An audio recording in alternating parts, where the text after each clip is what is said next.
Welcome back साथियों, दोस्तों, बच्चों, आप सबको नमस्ते। जय हिंद। आज हम दोबारा एक नए एपिसोड में आए हैं। एस्पायरा यूट्यूब चैनल पे आप लोगों का बहुत बहुत स्वागत है।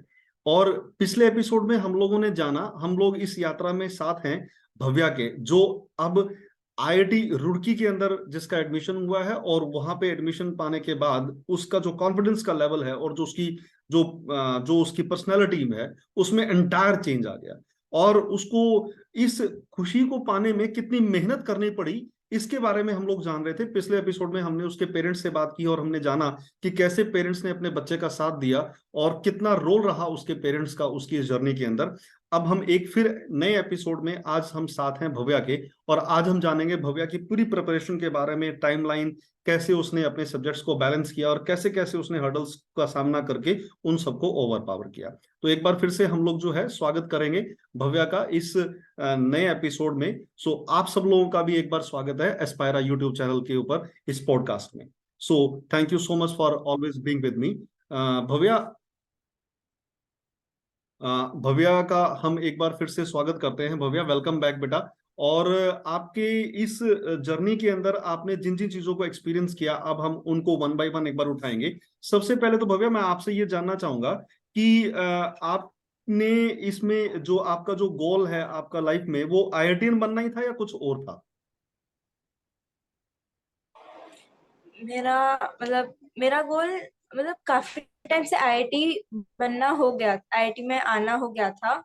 बट मेन गोल कुछ ऐसा करना था कि लोग याद रखे बाद में कि हाँ मैंने कुछ किया है, कुछ ऐसा कि लाइक जिससे लोगों को हेल्प भी हो और सारे प्राउड हो मुझसे, मम्मी पापा सब।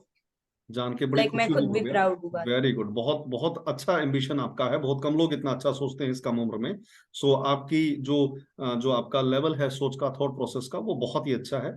अच्छा भव्या, ये बताइए कि भी आप कैसे टाइम को मैनेज करते थे इसके अंदर। ये टाइम मैनेजमेंट का सवाल हर बच्चे के सामने होता है, तो आप उसमें कैसे टाइम मैनेज करते थे? कोई टाइम टेबल बनाना, कोई नंबर ऑफ आवर्स के बारे में बात करना, तो कैसे इन सब चीजों को आपने टाइम को सब्जेक्ट्स के हिसाब से कैसे मैनेज किया आपने? सर ट्राई ऑलमोस्ट हर चीज किया है। कभी टाइम टेबल बनाना ट्राई कर लिया था, कभी आर वाइज देखना ट्राई कर लिया था, कभी सोचा था कि इस दिन यही सब्जेक्ट करूंगी। सबसे कम इफेक्टिव तो वो दिन वाला था कि इस दिन ये सब्जेक्ट करूंगी, तो वो इतना इफेक्टिव नहीं हो पाता था। हम्म। एक आवरली और एक गोल, जैसे टाइम टाइम टेबल से गोल सा सेट हो जाता था कि इतना चैप्टर या फिर इतने क्वेश्चन मुझे इतने इस टाइम में करने हैं। हम्म तो हम्म। उससे काफी हेल्प रहती थी। तो मेजरली उसी से किया है, जब इफेक्टिवली काम किया है तो उससे किया है। और और कि लाइक एक गोल सेट कर लिया और फिर लास्ट में अपने टीचर को या किसी को बता दिया कि इतना मैंने कर लिया आज का। Okay okay. अच्छा ये बताओ भव्या, वीकली आप हर सब्जेक्ट को कितना कितना टाइम देते थे? फिजिक्स, केमिस्ट्री और मैथ्स को कैसे डिस्ट्रीब्यूट किया है टाइम टेबल में? वीकली एग्जैक्ट आवर्स तो ऐसे नहीं थे, बट मैं मैथ्स को ज्यादा टाइम देती थी।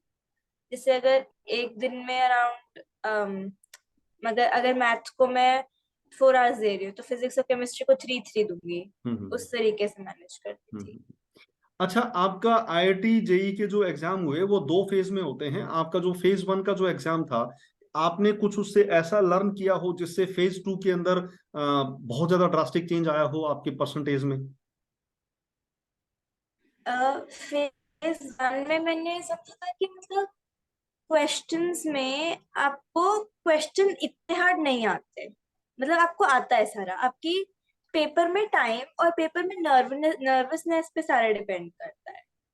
तो हम्म पेपर टू में मैं कॉन्फिडेंट थी कि हाँ मेरे को पता है क्वेश्चन किस टाइप से आते हैं, मुझे समझ है कि मैं ये कर पाऊंगी। हम्म तो उससे काफी इफेक्ट हुआ था।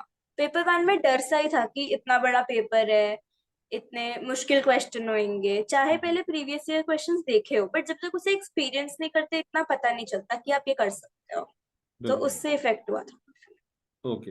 अच्छा बेटा, आपने कौन सी बुक्स प्रेफर की अपनी इस प्रिपरेशन के लिए? फिजिक्स, केमिस्ट्री, मैथ्स तीनों के लिए कौन कौन सी बुक्स को आपने मतलब यूज किया? केमिस्ट्री में तो मैंने मेनली एनसीईआरटी की थी, हम्म मेजरली एनसीईआरटी से किया था। बाकी फिर कुछ सर के नोट से या फिर प्रीवियस ईयर क्वेश्चन से किया था। ओके। फिजिक्स में भी मेनली सर के नोट्स या फिर एच सी वर्मा यूज किया था। हम्म एंड मैथ्स में भी प्रीवियस ईयर क्वेश्चंस और कॉम्प्रिहेंसिव मैथमेटिक्स जो बुक थी वो यूज की थी। ओके। आपने कोई ऐसी टेस्ट सीरीज ज्वाइन की जिसने आपको हेल्प किया हो इस प्रिपरेशन के दौरान? कोई ऐसी टेस्ट सीरीज आपने ली आपने?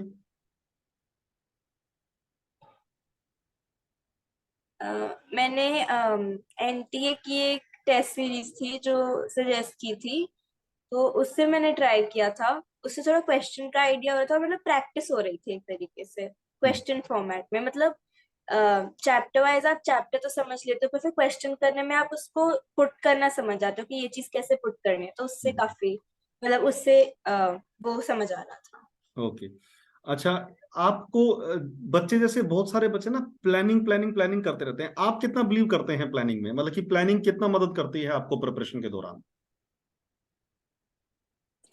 प्लानिंग काफी इम्पोर्टेंट रहती है प्रेपरेशन में। बट अगर हम सिर्फ प्लानिंग ही करते रहे लेकिन उसे इफेक्टिव ना लाए तो उससे काफी प्रॉब्लम हो जाती है। हम्म, जैसे कभी कभी मैंने नोटिस किया था कि मैं प्लान कर रही हूँ पूरा दिन, लेकिन मैं आधा पौना घंटा प्लान करने में ही लगा रही हूँ हम्म, सिर्फ, हम्म, और फिर बाद में उसे इम्प्लीमेंट नहीं कर रही स्ट्रिक्टली, हम्म, तो उसका कोई फायदा नहीं हुआ फिर। हम्म, इससे अच्छा मैं सिर्फ रफ सी प्लानिंग कर लूँ कि आज मैंने 3 चैप्टर करने हैं और बिल्कुल उसे खत्म कर लूँ, उससे बिल्कुल। ज्यादा इफेक्टिव हो जाएगा। ओके बट एक प्लान होना चाहिए कि मेरे पास 2 महीने हैं, तो मेरे को इस टाइम में ये खत्म करना है। Okay okay.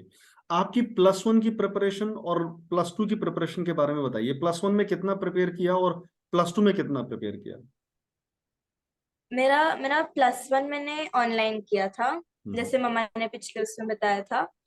तो मेरा +1 में इतना इफेक्टिव नहीं हुआ था, क्योंकि उसमें एक तो आप लैपटॉप से सीख रहे हो हम्म, और एकदम अचानक से लेवल चेंज हो जाता है, पढ़ाने का तरीका चेंज हो जाता है, हम्म, और आप वहाँ पे किसी को जानते नहीं वैसे फिजिकली कि हम्म, आप लाइक फ्रीली क्वेश्चन कर सको। हम्म, तो फिर उसमें इतना मतलब +1 में मैंने उतनी तैयारी नहीं कर पाई थी अच्छे से। जो चैप्टर्स वगैरह किए भी थे उन्हें भी प्रॉपर रिवीजन की जरूरत पड़ी थी +2 में, या फिर कुछ तो एकदम स्क्रैच से +2 में किए थे, +1 के चैप्टर्स भी। मतलब तो मेन मेरे को प्रिपरेशन जो लगता है कि आपकी रही, जो मेन प्रिपरेशन आपकी रही अगर वो ये प्लस टू में स्टार्टिंग से, रही वो आपकी। हाँ जी, ओके तो ओके +2 में मेरी मतलब +2 में मेरी डबल प्रिपरेशन रह रही थी कि +1 भी रेडी हो जाए और +2 भी रेडी हो जाए एक तरीके से। ओके। तो और अगर कोई बच्चा प्लस वन से ही शुरू करे तो क्या आपको लगता है कि उसके रिजल्ट्स और भी ज्यादा बेटर बेटर आ सकते हैं? यस सर, +1 से ही शुरू करने से उसके रिजल्ट्स और भी बेटर आ सकते हैं, बट मतलब ये है कि उसे फोकस्ड होना पड़ेगा। मेरे पास +2 में एक तरीका था कि एक तो मुझे था कि आप सब मुझे स्पेशली दोनों ईयर के करा रहे हो, तो मुझे वो फोकस इतना वेस्ट नहीं करना, और मुझे था कि 1 साल ऑलरेडी वेस्ट हो चुका है, अब दूसरे साल को पूरा एफर्ट डालना ताकि वो वेस्ट ना होता। बिल्कुल तो बिल्कुल। अगर ये लोग पहले साल में समझ जाए कि मेरे पास 2 साल है और वेस्ट नहीं करना, तो काफी इफेक्टिव काम हो जाएगा। प्लस वन और प्लस टू में स्कूलिंग कितना इंपॉर्टेंट है? स्कूल का कितना बड़ा जो है रोल प्ले होता है? स्कूल का मतलब स्कूल में इतना नहीं होता, मतलब स्कूल का एक तरीके से क्या कहते हैं उसे, स्पीड अलग चलती है, हम्म, क्योंकि स्कूल में वो competitive के लिए नहीं कर रहे होते हम्म, रेडी, अपना हम्म, समझने के लिए रेडी कर रहे होते हैं और हम्म, बोर्ड्स के लिए रेडी कर रहे होते हैं। तो हम्म, competitive में आपकी स्पीड पे मैटर करता है, तो वो अलग चलता है, तो कभी कभी स्कूल का लोड आ सकता है, तो वो आपको मैनेज करना पड़ेगा फिर खुद से। ओके। अच्छा ये बताओ बेटे कि भी जैसे बच्चे कई बार ये सोचते हैं, कई बहुत सारे ऐसे बच्चे होते हैं जो आईआईटी का गोल लेके चलते हैं लेकिन आईआईटी नहीं कर पाते। तो क्या आईआईटी ही एक लास्ट ऑप्शन है? अगर आईआईटी ना हो तो बच्चे को कैसे उस चीज को टैकल करना चाहिए कि भी वो किसी दूसरी साइड भी जा सकता है? सर काफी परसेंटेज लोगों की आईआईटी नहीं होती है, हम्म, तो एक मतलब प्लान भी तो होना चाहिए कि हम्म, लाइक अगर मेरा यहाँ पे नहीं हुआ तो मैं और क्या करना चाहता हूँ, या फिर मैं और किस चीज में अच्छा हूँ, हम्म, फिर उस चीज में फोकस करना चाहिए, ये सोचने की बजाय मेरा यहाँ पे नहीं हुआ तो क्या फायदा हुआ। बिल्कुल। या तो अगर तुम सिर्फ आईआईटी करना चाहते हो तो एक बार फिर से रीट्राई दे सकते हो अगले साल, ओके बट ये भी सोच सकते हो कि दूसरा तुम क्या करना चाहते हो। Okay okay. अच्छा ये बताओ बेटे कि भी प्रीवियस ईयर पेपर्स कितना रोल प्ले करते हैं आपकी इस प्रिपरेशन में? सर उसमें काफी रोल प्ले करता है। एक तो वो बेसिक आइडिया दे देते हैं कि किस टाइप से क्वेश्चन आएंगे, कौन से इंपॉर्टेंट चीजों से क्वेश्चन आएंगे। और फिर अगर आप उसे टाइम के हिसाब से करो तो फिर वो आपको टाइम में मैनेजमेंट में भी हेल्प कर देते हैं पेपर के बीच में। Okay okay.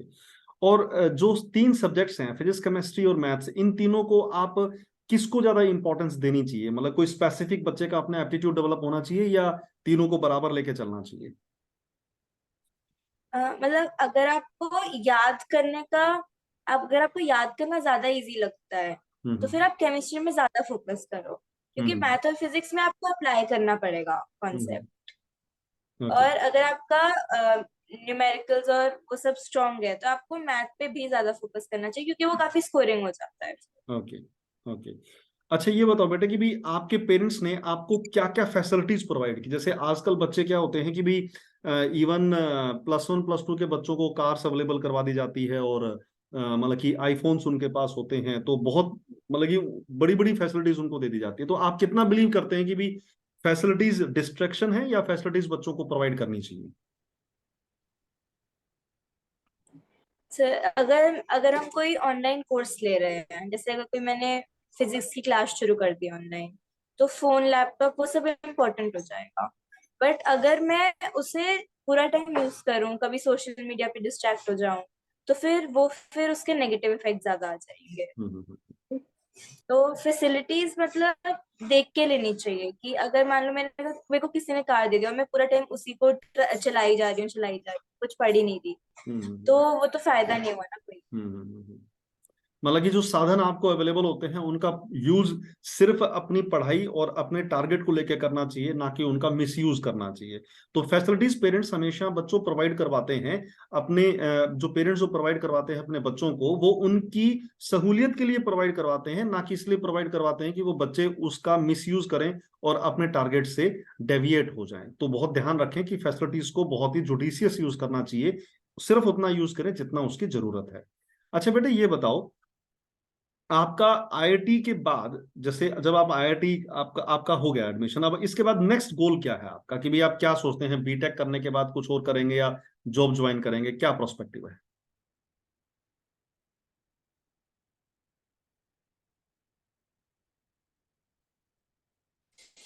सर इतना तो अभी सोचा नहीं है। अभी पहले सोचा है कि 5 इयर्स यहाँ पे क्लीट करते हैं, हम्म फिर उसके आगे फोकस करेंगे।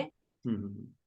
तो बट आई यहाँ पे मतलब काफी लोगों ने सोचा हुआ है कि मैंने बाद में आईएएस का एग्जाम देना है ऐसे। तो अब जब आपका ये एक नया एक एटमॉस्फेयर जहां पे आप गए हो, यहाँ पे आपको बहुत सारे स्टूडेंट्स ऐसे मिलेंगे जिनसे आपको बहुत कुछ सीखने को मिलेगा। तो आप जब आईआईटी जब पढ़ रहे हैं, तो पढ़ाई के दौरान आपको ऐसा लगता है कि आपको कुछ नई चीजें सीखनी चाहिए पढ़ाई के साथ साथ? यस सर, मतलब नई चीजें तो हर फील्ड में एक बार ट्राई जरूर करना चाहिए। हमारे सीनियर्स भी हमें ये कह रहे हैं अभी कि जो भी तुम्हें चीज नई सीखने को मिल रही है उसमें ट्राई करो, तभी समझो कि तुम्हारा हाथ किस में बैठ रहा है, तुम्हें क्या प्रेफर हो रहा है। तो पढ़ाई के साइड साइड में हमें अपना नई नई चीजें देखती रहनी चाहिए। अब जैसे यहाँ पे आज, स्पेशली कुछ काफी लोग अलग कर रहे हैं, हाँ हाँ हाँ, आजकल जैसे ना तो एक लर्न करना। आर्टिफिशियल इंटेलिजेंस आ गया है जिसका हर जगह पे यूज है। आर्टिफिशियल इंटेलिजेंस बहुत ज्यादा मतलब कि इम्पैक्ट जो है कर रहा है बहुत सारे स्टूडेंट्स की लाइफ को, बहुत सारे प्रोफेशंस को। तो आपको क्या लगता है आर्टिफिशियल इंटेलिजेंस कितना इंपॉर्टेंट है? आर्टिफिशियल इंटेलिजेंस बहुत मतलब काफी की रोल प्ले करेगा फ्यूचर हम्म में। हम्म अभी वो इतना डेवलप हो रहा है, बाद में और डेवलप होता रहेगा। हम्म क्योंकि अभी जैसे अगर मान लो किसी को कुछ कुछ भी क्वेश्चन हो, वो सीधा चैट जीपीटी पे जाके सर्च कर देते हैं और उन्हें आंसर मिल जाता है। हम्म तो फ्यूचर मतलब इस पे एक तरीके से हेल्प भी करेगा कि हम हर एवरीडे टास्क पे फोकस करने के बजाय ऐसी चीज पे फोकस करें जो एकदम न्यू हो, जो सिर्फ ह्यूमन माइंड सोच सकते हैं, मशीन्स नहीं सोच सकते। हम्म बट काफी लोगों को हिंडर भी करेगा, क्योंकि वो काफी सारा काम खुद ही सेकंड्स में कर देगा और ह्यूमंस वो नहीं कर पाएंगे। तो मतलब सबको लेकिन एक बेसिक नॉलेज होनी चाहिए उसकी। Artificial, okay. अच्छा बेटा ये बताओ कि आपकी इस प्रिपरेशन के दौरान टेस्ट कितने आप देते थे? मतलब कि वीकली कितने टेस्ट एक बच्चे को देने चाहिए जिससे कि उसकी प्रैक्टिस अच्छी हो? क्या सजेस्ट करते हैं आप बच्चों को? सर एक बार जब कोर्स पूरा हो गया था तब तो मैं almost her second day they देती थी टेस्ट। हम्म, लेकिन जब कोर्स पूरा नहीं हुआ था, मतलब लास्ट के 1 महीने में, मतलब हर सेकंड डे देती थी। उससे पहले तो इतना नहीं, लाइक वीकली दे देते थे हम्म, कभी कभी। लाइक जब मेजर पार्ट कंप्लीट हो गया था कोर्स का, उसके बाद फिर वीकली देने शुरू किए थे ओके। यानी कि पहले आप ओवरऑल टेस्ट। टॉपिक वाइज, फिर चैप्टर वाइज उसके तो हम बाद देते रहते। चैप्टर वाइज आपके टेस्ट होते रहते थे आपके। Yes. Okay okay. अच्छा, इसका मतलब बच्चों को जो टेस्ट हैं वो इस पैटर्न में लेने चाहिए कि पहले टॉपिक वाइज टेस्ट लें, फिर उसके बाद वीकली टेस्ट अटेम्प्ट करें, उसके बाद फिर बच्चों को जो है अपना रेगुलरली एक टाइम प्रैक्टिस के लिए और एक बेहतरीन प्रैक्टिस के लिए उनको हर सेकंड डे अगर अगर हो सकता है तो वो उस टेस्ट के अंदर उसको टेस्ट को फेस करें। और लास्ट का जो 1 मंथ है उसमें तो आप जितने टेस्ट प्रैक्टिस कर सकते हैं उतने टेस्ट प्रैक्टिस करें, जिससे कि भी आपकी टाइमिंग पे कमांड हो, आपके जो ग्रे एरियाज है वो आपके सामने आए, आप उनको सॉल्व कर सकें और आपको पता चल सके कि आपकी प्रिपरेशन में कहाँ कहाँ कमी है और उस प्रिपरेशन को आप और अच्छा और बेहतर बना सकें। क्या मैं सही कह रहा हूँ भव्या? Yes sir. हम्म। अच्छा भव्या, ये बताएं आप एग्जाम से पहले की आपकी जो लास्ट फाइनल स्ट्रेटेजी थी वो क्या थी? एग्जाम से पहले कि कंप्लीट रिवीजन हो जाए सारे इंपॉर्टेंट चैप्टर्स की। मतलब हर एकदम डेप्थ में जाके नहीं चैप्टर का, बट बेसिक्स उसके हो जाए और फिर उसके क्वेश्चंस हो जाए, इस वहां तरीके पे से स्ट्रेटेजी। नर्वसनेस कितनी महसूस हो रही थी आपको? नर्वसनेस जब क्वेश्चन नहीं होते थे तब ज्यादा नर्वसनेस होती थी कि ये क्यों नहीं हो रही, ये चीज पड़ी हुई है। अ, तो उसमें नर्वसनेस होती थी। लेकिन जब मतलब ये भी होता था कि हाँ चलो 50% से ज्यादा हो रहा है, 70% से ज्यादा हो रहा है, तो कुछ आता है, तो हम्म। उसका थोड़ा रिलीफ भी रहता है। बट नर्वस होता था कि ये बाकी की चीज क्यों नहीं हो रही। Okay okay okay. और आप जब एग्जाम दे रहे थे तो उस दौरान आपको क्या लगा कि भी पहले कौन सा सब्जेक्ट अटेम्प्ट करना चाहिए, तो वो प्रायोरिटी क्या दी आपने सब्जेक्ट्स को? First subject, second subject, third subject क्या था? मैंने पहले केमिस्ट्री किया, हम्म। फिर मैथ किया और फिजिक्स किया। ओके। यानी कि आपको जो सबसे पहले जो आपको ऐसा लगता है जो ज्यादा स्कोरिंग है पहले उसको करें, फिर उसके बाद अपनी चॉइस के हिसाब से फिर उसको जो है आप अटेम्प्ट करें। ओके। अच्छा, ये यस। बताओ बेटा कि जब हम लोग इस प्रिपरेशन को करते हैं तो कभी कभी हमें ऐसा नहीं लगता कि भी जैसे जब हम इस करियर को ही चूज करते हैं, जैसे आपके पेरेंट्स जो हैं वो डॉक्टर्स हैं और आपने इंजीनियरिंग चूज किया, तो आपको कभी ऐसा नहीं लगा कि भी आपको भी डॉक्टर बनना चाहिए, पेरेंट्स डॉक्टर हैं तो आपको भी डॉक्टर होना चाहिए? नहीं, मतलब मुझे काफी पहले से ही पता था कि मेरे को डॉक्टर नहीं बन, उसमें इतना इंटरेस्ट नहीं था, देख नहीं डॉक्टर नहीं बनना। हाँ हाँ हाँ। तो आप मतलब कि बेसिकली आप शुरुआत से ही एक इंजीनियर के रूप में अपने आप को देखते थे और आप उसी लेवल के ऊपर अपने आप को प्रिपेयर करना चाह रहे थे। अच्छा, यस। ये बताओ बेटा कि भी जब आपने एग्जाम्स दिए तो उन एग्जाम्स के दौरान आपको कोई ऐसी स्पेसिफिक हैबिट पड़ गई होगी भी जैसे आप टेंस होते थे तो आप ज्यादा स्वीट्स खाने लग गए हो या चॉकलेट्स खाने लग गए हो, ऐसी कोई ऐसी हैबिट कोई डेवलप हुई है आपकी?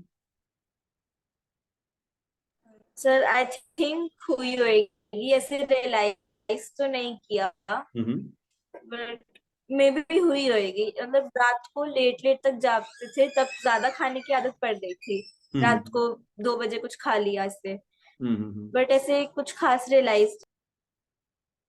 अच्छा, ये बताओ बेटा कि भी जब हम प्रिपरेशन कर रहे होते हैं तो उस प्रिपरेशन के दौरान कई बार बहुत सारे स्टूडेंट्स थक के, जैसे उन्होंने एग्जाम टेस्ट दिया, एक प्रैक्टिस टेस्ट दिया, प्रैक्टिस टेस्ट के बाद क्या हुआ कि वो उन बच्चों का उनके मार्क्स नहीं आए, तो जब उनके मार्क्स नहीं आए तो उसके बाद उन्होंने प्रिपरेशन को ड्रॉप कर दिया, तो फेलियर्स का वो सामना नहीं कर पाते हैं, तो आप क्या बताएंगे आप बच्चों को कि भी इनका सामना कैसे करें? इनका सामना, मतलब अगर कुछ, मतलब जैसे जो भी क्वेश्चन नहीं होता है, हम्म मेरी ये होती थी कि जो जो क्वेश्चन नहीं हुआ, एक तो पहले उनको समझो कि कैसे करना है, हम्म फिर उस टाइप के और क्वेश्चंस देख के करो, ताकि हम्म। नेक्स्ट टाइम वैसी गलती ना हो। Okay okay. तो इसी वे को यूज करना चाहिए बाकी सबको, ताकि मतलब डिस्करेज नहीं होना चाहिए। थोड़े टाइम के लिए लगेगा कि ये क्वेश्चन नहीं हुआ, बट उससे आगे करना चाहिए। ओके। और आपको जो आईआईटी के एग्जामिनेशंस हैं वो डबल फेज में है, 2 बार एग्जाम होते हैं, तो आपको लगता है कि ये सही है या ये ओवर प्रेशर जनरेट कर देता है? नहीं सर, ये मतलब अच्छा अच्छा वे है, क्योंकि पहले में फिर आपको क्लियरेंस हो जाती है कि आप कैसे प्रिपेयर करना है, और हम्म सेकंड तक आप वेल प्रिपेयर्ड रहते हो हम्म एक तरीके से, और एक चांस भी मिल जाता है। मान लो अगर किसी को एक दिन तबीयत खराब हो जाए तो पूरे 2 साल की मेहनत वेस्ट चली जाएगी। तो दो फेजेस में करना तो अच्छा आइडिया है। ओके। आपने ऑनलाइन क्लासेस भी ली और ऑफलाइन क्लासेस भी ली, दोनों क्लासेस आपने ली। तो अगर सपोज कोई बच्चा पूरा फोकस होके ऑनलाइन क्लासेस को अटेंड करता है, तो क्या वो उसके लिए इफेक्टिव हो सकती हैं? सर अगर वो पूरे फोकस साथ करे, पूरे डेडिकेशन से पूरे फोकस साथ करे तो इफेक्टिव होएगा। हम्म। अगर पूरे फोकस डेडिकेशन साथ कुछ भी पढ़ोगे तो वो इफेक्टिव रहेगा। बट हम्म मुझे ऐसा फील हुआ कि मेरा ऑनलाइन में वो फोकस नहीं आ रहा था। हम्म। तो आपके जैसे जो डिस्ट्रैक्शंस आते थे उनसे आप बचने के लिए आप एक्सरसाइज करते थे, तो इसी तरह से जब हम बार बार किसी डिस्ट्रैक्शन का सामना करते हैं, तो उससे कई बार हमारा इतना टाइम वेस्ट हो जाता है कि भी उससे हमारी प्रिपरेशन पे नेट रिजल्ट जो इफेक्ट जो पड़ता है वो बहुत ज्यादा इम्पैक्टफुल होता है। तो आपको क्या लगता है कि भी आप क्या एडवाइस देना चाहोगे बच्चों को कि भी उनको डिस्ट्रैक्शन से कितनी जल्दी उसको समझ लेना चाहिए और उससे दूर रहना चाहिए, और कैसे उसको ओवर पावर करना चाहिए?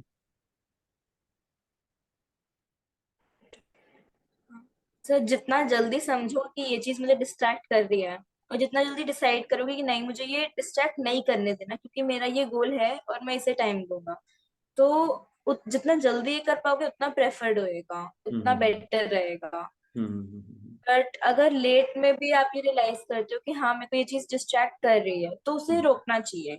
हम्म डिस्ट्रैक्शन रोकने का एक तरीका होना चाहिए ताकि आप अपने वर्क पे फोकस कर सको। वो हम्म आपको पर खुद ही से आएगा, और कोई कोई बताएगा या कोई सजेस्ट करेगा तो उससे फायदा नहीं हम्म। होगा। जब आपको अंदर से आएगा तब आपको रियलाइज होगा। आपको क्या लगता है कि एक आईआईटीएन और एक नॉन आईआईटीएन दोनों के मतलब कि लेवल में कोई डिफरेंस होता है, या सिर्फ ये एक सिर्फ समझ का अंतर है? क्या है ये, कैसे आप इसको डिफाइन करोगे? सर लेवल में एग्जैक्टली डिफरेंस भी नहीं होता, मतलब अम, अब आप जितना आप प्रिपेयर करोगे, जितना आप उस दिन जितना आपका प्रिपरेशन दिखेगा, उस सब पे डिपेंड करता है। अब मतलब किसी ने अगर हाँ हाँ, बताइए बताइए बताइए। किसी ने अगर पूरा प्रिपेयर किया हो बट उस दिन नहीं गिव कर पाए, तो इसका मतलब ये नहीं है कि वो कम है बाकी सबसे। बट तो मतलब थोड़ा लक का भी होता है, बट काफी आपके प्रिपरेशन पे का इफेक्ट होता है। मतलब बेसिकली सबसे ज्यादा इंपॉर्टेंट ये है कि जिस दिन आपका इंटरव्यू हो उस दिन आपको बेहतर से बेहतर अपने आप को प्रिपेयर करना चाहिए, और जो भी कंपनी आपको प्लेसमेंट देने के लिए आएगी वो आपकी स्किल्स को चेक करेगी। तो वो स्किल्स के ऊपर आपकी यस। कमांड बहुत ज्यादा जरूरी है। एक लास्ट क्वेश्चन है मेरा कि जब आप आईटी के जब ये पढ़ाई कर रहे हैं, तो इस पढ़ाई के दौरान आप प्रोग्रामिंग को कितना इंपॉर्टेंस देते हैं कि भी किसी बच्चे को प्रोग्रामिंग सीखनी चाहिए उसके फ्यूचर के लिए, वो कितना जरूरी है? सो प्रोग्रामिंग एक बहुत ही अपकमिंग फील्ड है। हम्म मतलब हर डायरेक्शन में सारे उसे सीखने का ट्राई कर रहे हैं। हम्म बट अगर मतलब आपको ट्राई जरूर करना चाहिए कि कि मतलब आप पे उसका कमांड हो रहा है या नहीं, आप उसे एफर्ट दे पाओगे या नहीं, कि क्या वो आपसे मैच कर रहा है या नहीं। और अगर आपको लगता है कि हाँ कर रहा है और मुझे ये अच्छा लग रहा है, तो उस पे जरूर आगे फोकस करना चाहिए। बट अगर आपको लगता है कि नहीं ये मेरा नहीं, मेरे लिए नहीं है, मेरे लिए कुछ और बेटर है, तो आप तो ये भी नहीं लिमिट करना चाहिए कि सारे कोडिंग कर रहे हैं तो मुझे भी प्रोग्रामिंग कोडिंग करनी है।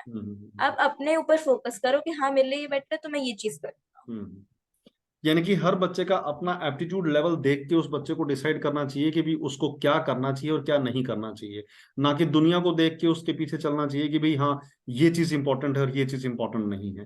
तो बेसिकली हर बच्चे का अपना अपना एप्टीट्यूड लेवल होता है। तो दोस्तों आज हम जो है भव्या से मिले और भव्या से हमने बहुत सारी बातें की। हमने भव्या के पेरेंट्स से भी बातें की और उसके अंदर हमने जाना कि भी इस जर्नी में किस बच्चे के सामने कौन कौन सी हर्डल्स आती हैं, उन हर्डल्स को कैसे विन किया जाता है, कैसे उन हर्डल्स को ओवर पावर किया जाता है, और कैसे हम अपनी लाइफ में अपने टारगेट तक पहुंचने के लिए लगातार उस मकसद को पाने के लिए प्रयास करते रहें।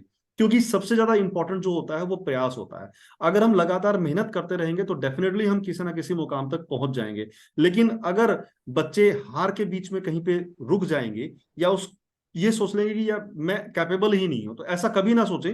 हर व्यक्ति में कैपेसिटी है, हर व्यक्ति कैपेबल है, हर बच्चे में इतनी इतनी ताकत है कि वो बच्चा अपनी किसी भी कॉम्पिटिटिव एग्जामिनेशन के लिए प्रिपेयर कर सकता है। लेकिन इंपॉर्टेंट क्या है कि आपको अपने आप को ड्रॉप नहीं होने देना, आपने हार नहीं माननी है। अगर आप हार मान गए, आप उस युद्ध क्षेत्र से बाहर निकल गए, आपने वो फील्ड ही छोड़ दिया, तो फिर आप कंपटीशन से ही बाहर हो गए, फिर तो कुछ भी नहीं हो पाएगा। लेकिन अगर आप लगातार उस पाथ के ऊपर दौड़ते रहे तो डेफिनेटली आप कोई ना कोई मंजिल जरूर पा लेंगे। सभी बच्चों के लिए ये बहुत ही इंपॉर्टेंट एक प्रेरणादायक एपिसोड है। आप लोग इसको देखिए, और आप देखिए कि भव्या की इस जर्नी में उसने कैसे इन सब चीजों को उनको टैकल किया, कैसे अपने डिस्ट्रैक्शंस को ओवर पावर किया, और कैसे उतार चढ़ाव को इनको उनको देखते हुए, उनका सामना करते हुए भव्या अपने टारगेट तक पहुंची। और भव्या, हम आपको बहुत बहुत शुभकामना देना चाहेंगे आपके भविष्य के लिए। Thank you so much for being with us today. और हम ये चाहेंगे थैंक कि यू। आप अपनी लाइफ के अंदर जितना हो सकता है उतना कामयाब हों, बहुत अच्छे से अपनी लाइफ को बिताएं, अपने माता पिता के सपने को जिएं, अपने सपनों को जिएं, और अपने माता पिता का नाम रोशन करें। हमारी बहुत सारी ब्लेसिंग्स, हमारी गुड विशेस हमेशा आपके साथ हैं, और हम चाहेंगे कि आप अपनी जिंदगी में वो सारी खुशियां प्राप्त करें, वो सारे मकसद प्राप्त करें जिनको लेके आप यहाँ पे आए हैं और आपने यहाँ पे एडमिशन लिया है। So thank you so much once again Bhavya. Wish you very good luck for your bright future, and again congratulations for your admission to IIT Roorkee. Well done बेटा, बहुत अच्छा, और ऐसे ही बने रहो, फाइट करते रहो और जीतते रहो। God bless you. Thank you. नमस्कार। जय हिंद।